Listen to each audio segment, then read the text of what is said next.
Tovim. Yitro a entendu. Vaishma Yitro a entendu. Hotel Moshe, donc le beau-père de Moshe, tout ce qu'Hachem a fait à Moshe et à Israël, son peuple, qui otzi Otam, qui otzi Hachem et Israël Mimitzraïm. Pardon, que Hachem a fait sortir Israël d'Égypte. La Gemara dans Masechet Zvachim, elle dit la chose suivante. Rabbi Yoshua Omer, Rabbi Yoshua il dit, qu'est-ce qui s'est passé? Quoi? Vaishma Yitro Kohen Midian, il a entendu. Mashmoa Shama Uba Venit Gayer, qu'a-t-il entendu pour venir se convertir? Rabbi, il s'est converti, il est venu, il s'est converti. Rabbi Yoshua il dit, Milchemet Amalek Shama, la guerre de Amalek, parce que juste après le passage de la mer, Amalek les attendait pour faire la guerre. Donc, et les bénis Israël ont gagné la guerre. Rabbi Yoshua il dit, donc ils ont entendu Milchemet, il a entendu Milchemet Amalek.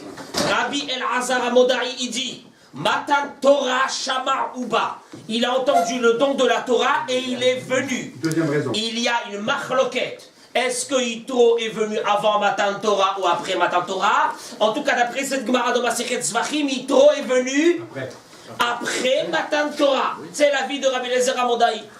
Il y a quelques années, on avait parlé de cette machloquette. Rabbi, voilà, donc, il y a une machloquette sur ça. Rabbi Eliezer Omer. Kirati Amsouf Shamar Uba. Le miracle que la mer s'est fendue, s'est ouvert, il a entendu, et c'est pour cela qu'il est venu. Chacun. Troisième raison. Comment? Troisième raison. Oui, troisième raison. Ou bien, on va dire, donc on répète. Première raison, c'est quoi? C'est que il a la guerre de Amalek, que les bénis Israël ont gagné. Deuxième raison, Matan Torah, le don de la Torah qu'il y a eu, donc il est venu. On sait que tous les peuples ont entendu qu'il y a eu Matan Torah, ils sont partis voir Bilam. Ils ont dit à Bilam, qu'est-ce que c'est? Est-ce que c'est le Maboul que Akadosh Baruch Hu ramène le déluge dans ce monde? Il leur a dit pas du tout. Il leur a dit Akadosh Baruch Hu oz le'amo iten. Akadosh Baruch Hu il est venu pour leur donner la Torah. Alors tous les peuples, ils ont ouvert leur bouche, ils ont dit Hashem yevarech et amo bashalom. On avait parlé de ça il y a quelques années de ce midrash. Donc en tout cas, il y a trois choses. Chacun qui voit cette Gemara se pose la question. Très peu de noms ont été donnés sur des parachiotes, sur des noms de personnes. Vous pouvez m'en citer quelques-uns? Noah, c'est normal. Pourquoi Noah, c'est normal? C'est lui qui a sauvé, entre guillemets, l'humanité. Très bien. Chaye Sarah, c'est normal. Sarah Imenu. Qui encore?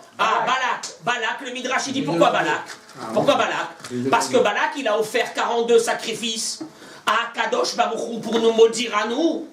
Et de ces 42 sacrifices, Kadosh Baruch Hu lui a donné quoi? Que va sortir de lui Ruth, qui est l'arrière-grand-mère de David Améler. De là pour apprendre que quoi? Si déjà une mitzvah aussi pervertie que celle-là, elle lui a amené autant de choses, imaginons-nous qu'est-ce que c'est la puissance d'une seule mitzvah. Ça c'est Balak. Pinhas, c'est normal, etc. Korah aussi. Hein? Korah, Baruch Hashem, le pauvre Korah, il nous a appris qu'est-ce que c'est les dégâts de la marloquette, de la discorde, nous comment il est tombé, comment il est arrivé. Il nous a appris un enseignement. Mais Yitro, qu'est-ce qui se passe quand on lui a donné cette paracha? Et surtout, pas n'importe laquelle. La paracha de quoi? La paracha des Aseret HaDiberot. Et mieux que ça, c'est que dans une heure, on va aller, non pas moi, mais certains vont aller manger les, je sais pas, les coquelets, etc. Très bien. Première chose, c'est Pélé. Comment ça se fait qu'on lui a donné une paracha en son nom? Oui, il a donné des conseils à Moshe Rabbeinu, comme on a vu dans la paracha. Oh, mais c'est-à-dire, moi j'aurais trouvé que cette paracha, elle serait par exemple pour Moshe Rabbeinu, pour Yoshua Avinu, pour Aharon HaKohen, etc. Bon, il faut essayer de comprendre qu'est-ce qui se passe. Très bien. Autre chose. Dans le Tana d'Ibbi Eliyahu, dans le Perek He, il dit la chose suivante. Vayetse Moshe likrat chotno. Moshe, on va le voir qui va sortir à la rencontre de son beau-père. Il dit le Midrash. Akadosh Baruch Hu bochen libot u klayot. Akadosh Baruch Hu, c'est ce qu'il y a dans le cœur des êtres humains. Ou amar li Yitro. Akadosh Baruch Hu a dit à Yitro. Yitro ataba le akbil panav shel oto tzadik. Toi Yitro, tu viens maintenant chez Moshe Rabbeinu pour quelque part pour le voir. Tiske, tu mériteras. Chez lo yu bate midrashot beteli mizaracha le olam. À jamais, à jamais, il y aura tout le temps dans les Bate Midrashot, la génération de Yitro qui fréquenteront les Beth Amikdash, les Beth Midrash, et on l'a trouvé, ça, à toutes les générations qu'il y a eu. D'ailleurs, Bilaam lui-même, il a dit Vayaret Kenny, il a vu les enfants de Yitro qui s'appelaient aussi Kenny, Vaïssa Meshalo, Vayomar, etc. Qu'on voit que les enfants de Yitro, ils ont toujours fréquenté, ils ont toujours été dans la Torah. Pélé, qu'est-ce qui se passe? Qu'est-ce qu'il a Yitro comme ça? Encore quelques petits détails qu'on devrait voir par rapport à Yitro.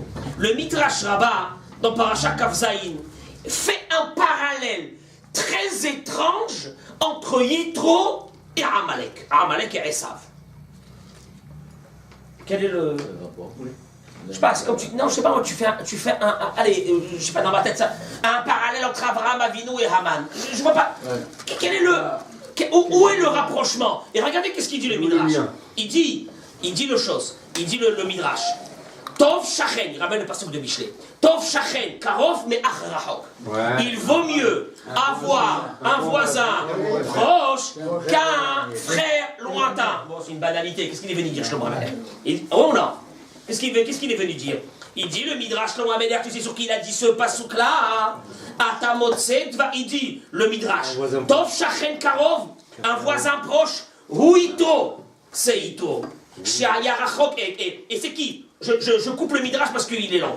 Min Esav, Achiv Shel Yaakov. Il est mieux que Esav, le frère de Yaakov. Un voisin proche est mieux que le frère, entre guillemets, Esav qui est lointain. Et là, il commence le parallèle. Et il dit, Atamotset Varim Rabim Ktuvim Be Esav. Tu vois beaucoup de choses sur Esav, l'ignaï, en mauvaises choses, ou Ktuvim Be Yitro l'Ishvach. Et ils ont été dit sur Yitro en éloge. Comment? Alors, il ramène plusieurs, mais j'en prends que quelques-unes. C'est marqué dans Esav, c'est marqué dans Tehilim, Ochle Ami, Achlou Lehem. Ceux qui ont mangé notre peuple, ils ont mangé notre pain. C'est sur Esav. Et sur Yitro, c'est marqué que quand Moshe est arrivé à Midian, il a dit à ses filles, Keran lo veyochal lehem, qui rentrent et qui viennent manger du pain. Côté positif et côté négatif. Esav, c'est marqué Veloyare Elohim, pardon. Sur Esav, ça veut dire sur Amalek, c'est marqué il ne craignait pas Dieu. Et Yitro, c'est marqué quand il a donné les conseils à Moshe Rabbeinu de rajouter des juges. Vetzivra Elohim, Dieu va t'ordonner. Il est investi avec Akadosh Baruch Hu. Esav, Bitel et ta korbanot. Esav, il a annulé les korbanot. Et Yitro, c'est marqué Vaikar Yitro Hoten Moshe Ola Uzvachim. Il a fait des korbanot. Esav, Amalek, Shama bi'itziatam shel Israël v'nilcha ve'immahem. Il a entendu la sortie des bénis Israël grandiose et il est venu se battre contre eux. Alors que Yitro, Shama bishvachan shel Israël uba ve'nitbak immahem. Il a entendu l'éloge des bénis Israël et il est sorti pour s'attacher à eux. Quel est ce parallèle qu'il y a entre Amalek et Yitro? Dernière question qu'on peut voir ici aussi, c'est que Moshe Rabbeinu sort à la rencontre de Yitro. Comment c'est marqué? Vayetse Moshe likrat hotno. Moshe est sorti à la rencontre de son beau-père. Il dit, il est sorti, il était au courant qu'il venait ou non? D'où il a su qu'il venait? Yitro a envoyé des émissaires en disant que quoi? Moi, Yitro, je suis en train d'arriver. Alors qu'est-ce qu'il veut, Yitro? Bon, ça va, tu arrives, Mazal Tov, qu'est-ce qu'il y a? Hein? Comment? Il s'annonce. Il s'annonce pourquoi? Ben pour s'annoncer, qu'est-ce qu'il fait Yitro? Alors il dit le Midrash, Rachid il était quoi? Gadol quand même, c'est normal qu'il annonce qu'il arrive. Non, c'est pas un mal. Mais ça va, annoncer. Quand on annonce, quand on vient. Mais regardez, en plus, l'annonce, elle voulait dire quoi? Parce que vous pensez que simplement, il a envoyé quelqu'un pour dire voilà, j'arrive. Ouais. Non, c'est pas ça. Regardez, c'était quoi l'annonce? L'annonce, elle était Rachid, il la ramène dans la paracha de cette semaine. Ce qu'il dit le Midrash. Il dit le Midrash Tanchuma la chose suivante. Il lui a dit, Igeret Shalachlo. Il lui a envoyé une lettre. Et il lui a dit, Ase Begini. Je veux que tu sors à ma rencontre pour moi. Et si tu sors pas pour moi, sors pour ta femme. Parce qu'il avait ramené aussi Tzipora. Et si tu ne sors pas pour ta femme, sors pour tes enfants. Yitro demande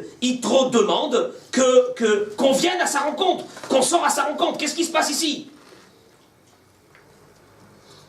Vient le Be'er Yosef, Rabbi Yosef Misalant, et il dit la chose suivante. Quel est le rapport? On est là en train de faire un lien entre Amalek, entre Yitro. Yitro, il a mérité d'avoir une paracha en son nom. Yitro, il a mérité que ses enfants, ses arrière-petits-enfants se trouvent toujours dans la Torah. Yitro a mérité que Moshe Rabbeinu, il sort à sa rencontre. Bon, le troisième, c'est vrai que c'est pas seulement qu'il a mérité, il a exigé. Et ça, c'est bizarre. Que Yitro exige que Moshe Rabbeinu sort à sa rencontre. Ouais. Qu'est-ce qu'il y a? Qu'est-ce qu'il y a de spécial? Il dit la chose suivante. La montagne, il faut comprendre une chose. Le contexte, il était le suivant. On venait de sortir d'Égypte. Et alors? Sham'u amim irgazun. Le monde entier a tremblé de ce qui s'est passé avec les bénis Israël, que la mer, elle s'est ouverte. Et d'ailleurs, on se pose la question. Qu'est-ce qu'il a entendu, Yitro? On a dit, qu'est-ce qu'il a entendu? On laisse Matan Torah parce qu'il y a une marloquette. Qu'est-ce qu'il a entendu, Yitro? La guerre d'Amalek. La guerre de Amalek. Et qu'est-ce qu'il a entendu encore? La mer qui s'est ouverte. Je vous pose une question, messieurs. C'est tout ce qu'il y avait à entendre? Qu'est-ce qu'il y avait encore? Le casque. Les diplés. Les diplés. Les diplés. Qu'est-ce qui se passe avec les diplés? Il a entendu ou il n'a pas entendu? Je vous pose la question. Tout le monde a entendu. Baruch Haba, il a entendu les diplés, oui ou non? On parle de Milchemet Amalek et on parle de quoi?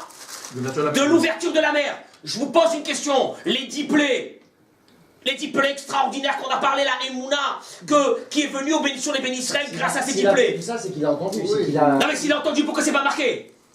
Il a entendu ça, c'est pas déjà extraordinaire qu'il a entendu ça. Qu'est-ce qu'il y a? Il vient le Maharal et il dit, il y a eu seulement deux choses qui ont été connues dans le monde. Seulement deux choses. La mer qui s'est ouverte et la guerre de Amalek, et d'après ceux qui disent Matan Torah. C'est tout. Et les diplés, il dit le Maharal, personne n'a entendu. Pourtant, ça a duré 1 an. Ça a duré 1 an. C'était une catastrophe, mais c'était une catastrophe interne. Interne, à l'intérieur. Sûrement que les services... Oui, parce qu'on dit que la mer est ouverte partout dans le monde. Ah, une seconde. On va arriver à la mer. Je parle maintenant des diplés. Laurent, je parle des diplés. Qu'est-ce qui s'est passé avec ces diplés? Il y a eu une communication apparemment à l'intérieur de l'Égypte. On ne fait pas sortir. Personne ne doit entendre. Donc il n'y a que les Égyptiens qui ont su. Par contre, les deux autres choses, est-ce que tout le monde a entendu? Effectivement que tout le monde a entendu quoi? Que la mer, elle s'est ouverte. C'est marqué Vayibakrou Hamaïm. Les eaux se sont ouverts. Qu'est-ce que ça veut dire les eaux? Non, l'eau s'est ouverte, pas les eaux. Et de la Midrash, il nous dit que quoi? Que tous les eaux dans le monde entier se sont ouverts. Quelqu'un était en train de cuisiner, sa marmite, c'est séparé. Ce qu'il y avait à l'intérieur, c'est séparé. Donc là, ils se sont posé la question, qu'est-ce qui s'est passé? On leur a dit, la mer est en train de s'ouvrir pour qui? Pour les Juifs. Ça, c'est probablement. Tout le monde a entendu. Deuxième chose, il y a eu la guerre de Amalek. Comment ils ont entendu la guerre de Amalek? Eh bien, c'est très simple.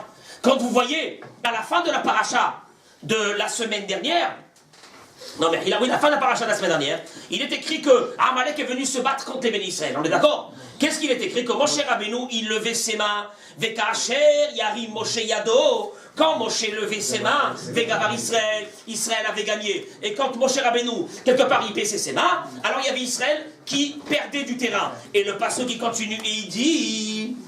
Vayihi yadav emuna adbo hashemesh. Qu'est-ce que ça veut dire Vayihi yadav emuna adbo hashemesh? Et il garda ses mains en prière confiante jusqu'au coucher du soleil. Le Midrash il dit, tu sais qu'est-ce qui s'est passé? C'est ça.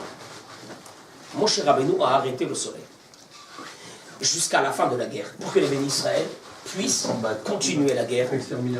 Rashi ramène le Midrash. Moshe Rabbeinu il a arrêté le soleil. Ce qui fait que tout le monde a vu que quoi? Il est minuit, et il y a un soleil. Ils se sont posé la question, qu'est-ce qu'il y a eu? On leur a dit, il y a la guerre avec Amalek, Kadosh Baruch Hu, il est en train. Donc ce qui veut dire que, en fin de compte, il n'y a eu que deux choses qui ont été entendues par tout le monde, réellement. C'est quoi? C'est pas seulement qu'ils ont entendu, quelque part ils l'ont vu. Kadosh Baruch Hu a montré à l'humanité sa force. Mais dans quoi il a montré à l'humanité sa force? Dans ces deux choses. Kriat Yamsouf et Milhamet Amalek. Matan Torah. Très bien. Ah, et Matan Oui. Torah. Comment? Matan Torah, ils ont entendu. Ça les concerne pas. Oui, non, Matan Torah. Oui, alors, il y a une chita qui dit, c'est pour ça que j'ai dit, il y a aussi, d'après certains, Matan Torah, il y a qui disent que Matan Torah était avant qu'il vienne, Yitro est venu avant Matan Torah, il y a qui disent qu'il est venu après. Donc je ne rentre pas dans cette marloquette maintenant. Mais en tout cas, d'après ceux qui disent qu'il est venu après Matan Torah, il y a eu aussi Matan Torah. Mais qu'est-ce qui se passe à ce moment-là? Amalek qui vient, hein, alors que tout le monde a peur, que tout le monde tremble, que tout le monde a vu la puissance qu'Akadosh Baruch Hu il a mis pour les béné Israël. Amalek il arrive, et le Midrash il dit que Amalek savait qu'en allant faire la guerre contre Israël, il allait recevoir une tannée. Il le savait. Voilà pourquoi il est sorti. Il a été quand même. Pourquoi il est sorti? C'est un peu comme Rashi, il ramène le Midrash qui dit Machal le'ambati rotachat. Un exemple sur une baignoire qui est quoi? Qui est bouillante. Et que personne n'ose faire rentrer la main dans de l'eau bouillante. Il est venu un petit pêche, qu'est-ce qu'il a fait? Il a fait rentrer sa main. Il s'est brûlé au 4e degré, il n'y a pas de problème. Mais à partir de ce moment, la peur que les gens avaient de faire rentrer la main, du fait qu'ils ont vu que quelqu'un a déjà fait rentrer sa main, elle est amoindrie. Il te dit, le Midrash, Amalek est venu pour une seule chose, refroidir la peur qu'avaient les nations sur Israël. Il savait qu'il allait recevoir des coups, mais c'est pas grave. Lui, son objectif, c'est pas de gagner la guerre. Son objectif, c'est quoi? C'est quelque part la puissance de dissuasion qu'il y avait maintenant de ne pas s'approcher du béné Israël, elle va être amoindrie. Et en interne aussi, que les béné Israël, qu'est-ce qu'il y a? Jusqu'à maintenant, ils se sentaient quoi? Investi avec la Emouna, invincible, etc. Là maintenant, il va comment? Eh bien, oui, bien sûr, il y a déjà un peuple qui est venu contre nous. Il fallait qu'on réduise la force du peuple d'Israël. Comment? Il fallait qu'on réduise. Mais c'est ça, non, mais c'est ça ce qu'il voulait. La force du peuple d'Israël. Mais quel intérêt alors de réduire? Puisqu'on est parti pour le. Amalek, Baruch Haba, Amalek, c'est ça. Amalek, c'est de refroidir l'intensité de la Emouna dans le peuple d'Israël. À partir du moment où on vient vous attaquer, vous commencez déjà à avoir quoi? Un peu plus peur. Un peu plus peur. Très bien. Qu'est-ce qu'il fait Yitro à ce moment-là? Vaishma Yitro Kohen Midia. Qu'est-ce qu'il fait Yitro? Il entend. Il entend quoi? La guerre de Amalek. Et il entend quoi? Que la mer s'est ouverte. Il dit le Be'er Yosef. Tu sais quelle a été... Quelle est maintenant quelle mission Yitro se sent investi? C'est laquelle? De ramener ce prestige, de ramener cette émouna sur le peuple d'Israël. Comment il fait? Comment il fait? Et il va, il se convertit. Il va, il se convertit. On est d'accord, Simon? Il va, il se convertit au peuple d'Israël. Qu'est-ce qu'il dit le Zohar sur ça? Il vient le Zohar à Kadosh et il dit la chose suivante. Chez Yitro, chez Lo Haïta Avoda, il n'y avait pas une Avoda Zara. Ou Memoune, Veshemesh, le soleil, les étoiles, chez Sholet al Shiltono, chez Lo Haya Yodea Avoda, chez Reouyalo. Il dit le Zohar. Pas seulement que. Non, pas seulement qu'il a tout fait. Il savait le fonctionnement de chaque Avoda Zara pour faire sortir d'elle la force d'impureté qu'il y avait à l'intérieur pour faire activer cette Avoda Zara.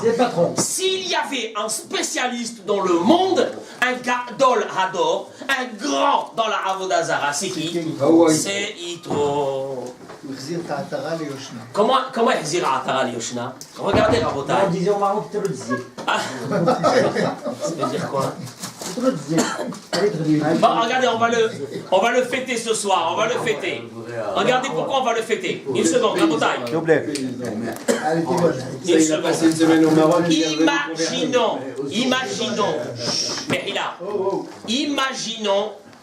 Imaginons juste un instant, parce que c'est ça qu'il faut. Il faut rentrer dans le contexte de l'histoire.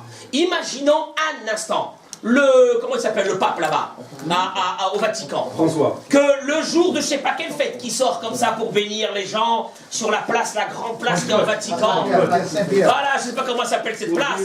Il se met, imagine-toi, Aaron, imagine-toi, le pape. Tout le monde l'attend, 250 000 pèlerins. Ils sont là, des Mshougarim. Ils sont là, ils n'ont pas dormi de nuit. Ils arrivent, ils sont là. Aïe, le pape qui va sortir. Ils sort. Pas la kippa blanche là. Une belle kippa de Bnei Brak. Attends, Tfilin, Talit. Et on le voit sortir, il prend le micro, il dit Rabotai. Excusez-moi, je vais vous dire quelque chose. Ça fait une semaine, j'étais à Jérusalem. Je me suis converti au judaïsme. Je suis venu vous dire que ce que l'autre juif là-bas, Marchémo, il nous a embrouillé, ça fait 2000 ans avec une nouvelle religion. Escroquerie totale. Ça n'a jamais existé. Qu'est-ce qui se passe à ce moment-là? Mais c'est de la folie ce qui va se passer à ce moment-là. Rabotaï, il dit le Be'er Yosef, il dit le Zohar. C'est ce qui s'est passé à ce moment-là. Et regardez les mots du Zohar. Ils disent le Zohar. Et, il dit comme ça. Je vous dis les mots du Zohar. Quand tout le monde a vu que Yitro il s'est mis à servir à Kadosh Baruchou, alors il dit le Zohar la chose suivante. Ils ont dit, Koulam, tout le monde. Regardez comment. Alors, tout le monde se sont éloignés de la Avodazara, et bien sûr, si le Gadol adore, il s'est éloigné de la Avodazara. Nous aussi, il continue du Zohar, il dit, et ils ont été convaincus que dans leur Avodazara, il n'y a plus rien. Il dit le Zohar, et donc ils ont tous, grâce à l'action de Yitro, il s'est passé une chose, c'est quoi? C'est que le nom de Dieu s'est agrandi et s'est propagé dans le monde Bekol Citrin Ve'alda. Et c'est pour cela, Itrashim Parashta da Beoraita. C'est pour cela qu'une paracha de la Torah a été donnée à Yitro. Voilà ce qu'il dit le Zohar. Et il le mérite. Il le mérite. Vous vous rendez compte qu'un personnage pareil, il aurait fait ce qu'il aurait fait sans faire de vagues. On est d'accord ou non? Mais de le faire de cette façon, que le monde entier... Parce qu'en plus, il a perdu son prestige. Mais avant ça déjà, quand il s'est arrêté de servir les Avodazara, des Baruch Haba, déjà à ce moment-là, il avait perdu son prestige. Ils ont commencé à battre ses filles, au moment où c'est que Moshe Rabbeinu est arrivé. Mais là, c'est la concrétisation.